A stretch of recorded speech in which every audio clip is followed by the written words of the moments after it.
Coming up today, with Brexit looming in the background, President Park Geun-hye identifies job creation as her administration's key goal as the government proposes a multi-billion-dollar cash injection into the local economy.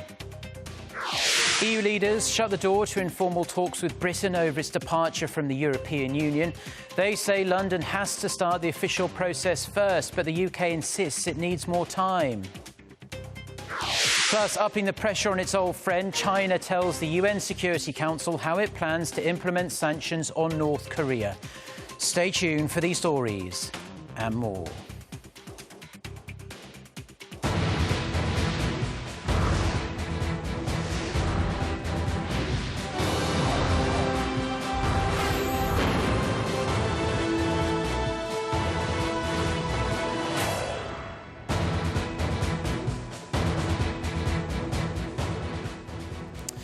Hello, it's noon on Tuesday, the 28th of June. You're tuned in to our midday newscast here on Arirang TV. Thank you for joining us. I'm Mark Broom. Let's start at the nation's top office. President Park Geun-hye says reforms and restructuring must continue to improve Korea's economic fundamentals and create more jobs. The president was speaking with economy ministers on the country's economic policy for the second half of this year, where the government announced a set of measures to boost the economy, including a plan for a multi-billion-dollar budget supplement. President Park said the special measures were inevitable given the seriousness of the current situation, including Britain's exit from the European Union, and called for an around-the-clock risk management system to monitor and respond to market changes. President Park also noted the need to foster new industries to create growth engines and pledge more deregulation to stimulate private investment. She also called on the National Assembly to pass several economy-related bills to improve people's livelihoods. So, as we just heard, the Korean government has laid out its economic policy plans for the second half of the year, aimed at breathing life into the economy. The plan includes an $8.5 billion budget supplement to help protect against the lingering uncertainties both at home and abroad. Kim Min-ji reports. The Korean government is vowed to introduce a 20 trillion won, or roughly $17 billion stimulus package to tackle external uncertainties and boost job creation. Laying out its economic policy direction for the second half of the year, the Finance Ministry said Tuesday a budget supplement of roughly $8.5 billion will be part of the stimulus measure. The extra government spending draws primarily on an expected tax surplus. The remainder will be spent through state-run corporations. The financial support comes as the Korean government lowers its economic growth forecast for 2016 to 2.8%. That's down 0.3 percentage points from an earlier forecast of 3.1. If the projections are correct, it would mean growth in the 2% range for a second straight year.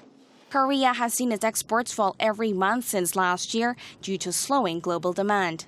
The country will also start feeling the full-blown impact of the government's nationwide corporate restructuring drive, which is expected to take a toll on employment and production.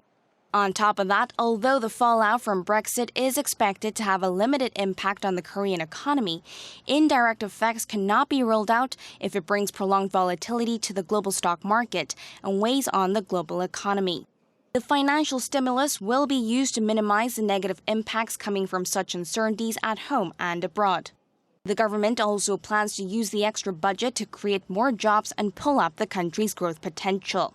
The budget supplement is expected to help the country achieve the growth target set for this year, although the exact size and timing of the injection will be determined after talks with the National Assembly. Kim Min-ji, Arirang News. The leaders of the EU's three most populous nations say there can be no informal talks about Britain's departure from the European Union until the legal process is triggered by London. The outgoing British Prime Minister says the UK needs more time, so the next move is anyone's guess ahead of a crunch EU meeting in Brussels on Tuesday. Kim Mo-gyun has the details.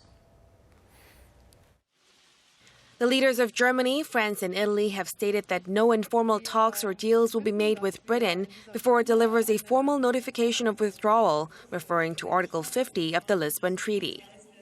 The statement was delivered at a joint press conference by German Chancellor Angela Merkel, French President François Hollande, and Italian Prime Minister Matteo Renzi following crisis talks in Berlin. Ahead of an EU leaders' summit in Brussels Tuesday, Merkel stressed that there must be no prolonged period of uncertainty and that the EU must counter centrifugal forces in other countries pushing to leave the Union. She said the two-day summit will focus on setting a new impulse for cooperation in defense, economic growth, and competitiveness. Hollande also urged Britain to not waste time, adding that moving forward quickly will benefit all parties. Renzi said Britain's vote to exit the EU could be a great opportunity for the rest of the bloc to make long-needed changes. While those talks were happening in Berlin, British Prime Minister David Cameron told MPs that now is not the right time to invoke Article 50, adding that the timing is up to Britain alone.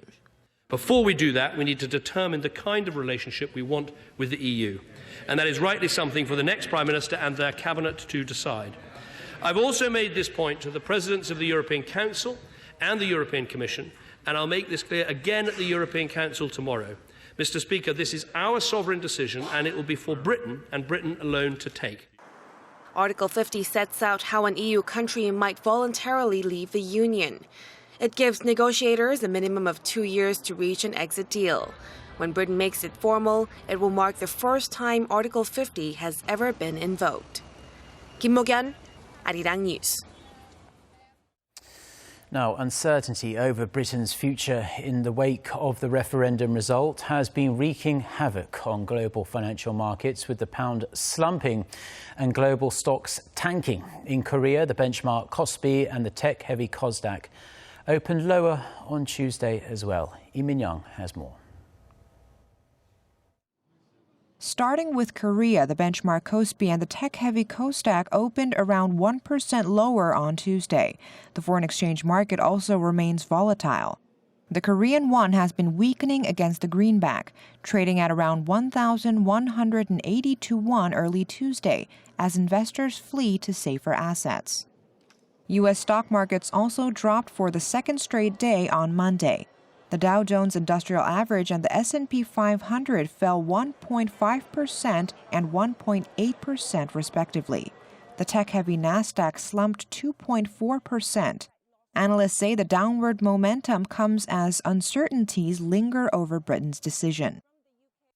I think we just need to have some sort of direction in terms of the bigger picture. In other words, do we have politicians step up and say this is what the game plan is going to be? Or do we still have no leadership? Cameron has said it's going to be up to the next prime minister. European stock markets also stumbled on Monday. London's main FTSE 100 index ended down 2.55%. The FTSE 250 index tumbled 7%. Elsewhere, the French CAC and the German DAX sank 3% each. In another hit for the UK, S&P Global Ratings lowered its credit rating for Britain to AA from AAA, saying the outlook on the long-term rating is negative, adding to the investors' anxiety. Another concern is the plunging British pound, currently floundering at a 31-year low against the dollar. Lee Min-young, Arirang News. South Korean Prime Minister Hwang Kyo-ahn is set to meet with his Chinese counterpart, Premier Li Keqiang, later on this Tuesday. Hwang will seek Beijing's cooperation in tackling illegal fishing. The South Korean military has been conducting a crackdown in the Hangang River estuary to expel all Chinese boats fishing illegally in South Korean waters. The two will also touch upon economic issues, including their free trade agreement and the impact of Brexit, as well as North Korea's latest ballistic missile launch and cultural exchanges. Hwang will meet with Chinese President Xi Jinping on Wednesday. China has shown its commitment to tightening the screw on North Korea, although later than it should have been. A government official says Beijing recently submitted its sanctions implementation plan to the UN Security Council. All 5 permanent members, the others being the US, Britain, Russia and France, have now handed in their reports, bringing the total to 35 UN member states. But that still leaves more than 150 other nations that have yet to hand their reports over. The UN had called for the reports within 90 days of the adoption of Resolution 2270 that was imposed after North Korea's fourth nuclear test in January.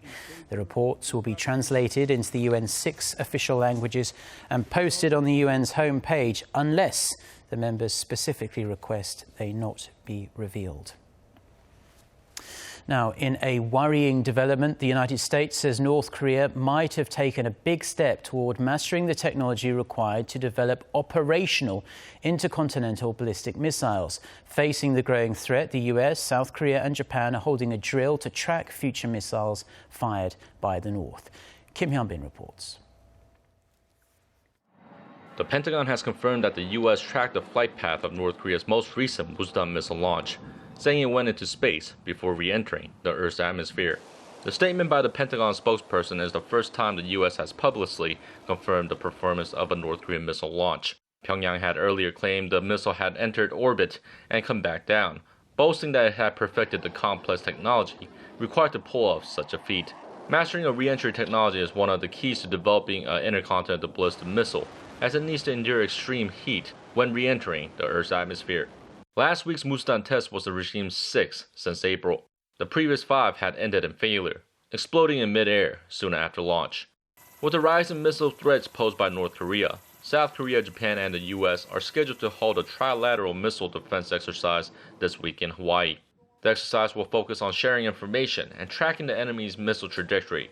All 3 countries have deployed Aegis destroyers for the drill. Kim Hyun-bin, Arirang News. Now, South Korea's consumer sentiment continues to remain rather sluggish as uncertainties have heightened both in and outside of the country. The Bank of Korea says the index came in at 99 this month, unchanged from May. The figure in May ended a 2-month upward streak in March and April. The monthly index reflects the overall economic outlook of consumers, their living conditions and future spending plans as well. A reading below 100 means pessimists outnumber optimists. Within the economy, the government's push to overhaul Korea's ailing industries has dampened the outlook as thousands of people could lose their jobs in the struggling shipping and shipbuilding industries. Britain's decision to leave the European Union, coupled with a possible rate hike in the US, were cited as lingering uncertainties overseas.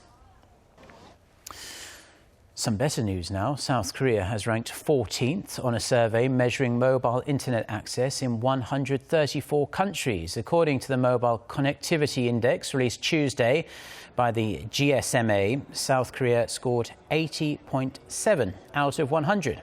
Australia was number 1 with 84.7 points, while Singapore ranked just above Korea in 13th place, making it the highest ranking Asian country on the list, Korea being the 2nd place. The index takes 4 factors into account: infrastructure, affordability, consumer readiness and content. South Korea actually topped the rankings for its mobile infrastructure and came 8th for consumer affordability, but earned lower scores for consumer readiness and content. The GSMA is an international trade association that represents over 250 companies in the global telecommunications sector.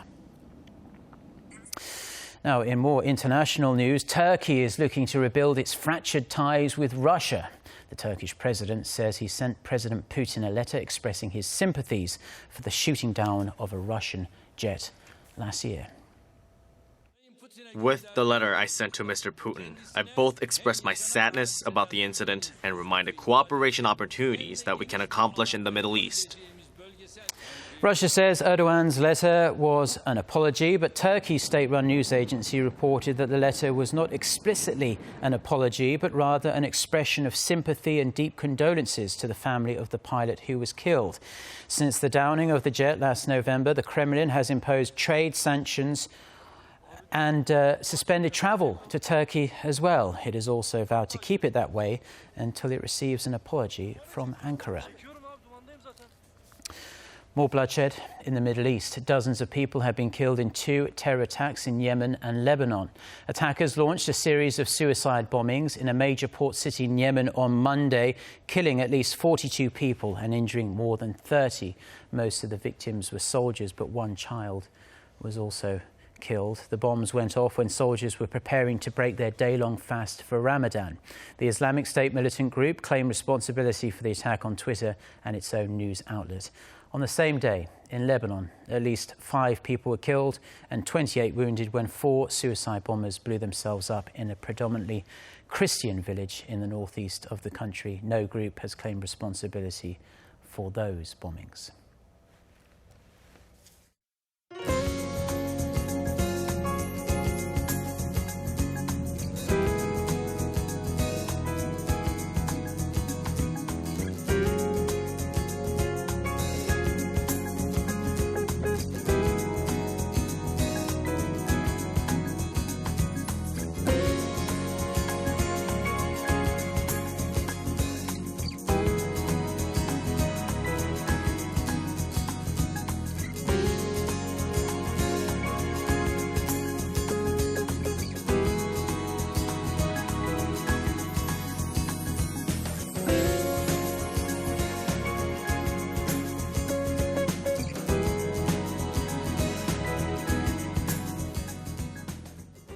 Well, that's where we're going to leave it on this Tuesday afternoon here in Seoul. I'm Mark Broom. Thank you, as always, for tuning in. And we'll be back throughout the day with more newscasts. Our next scheduled bulletin coming up at 3 p.m. Korea time. So until then, goodbye.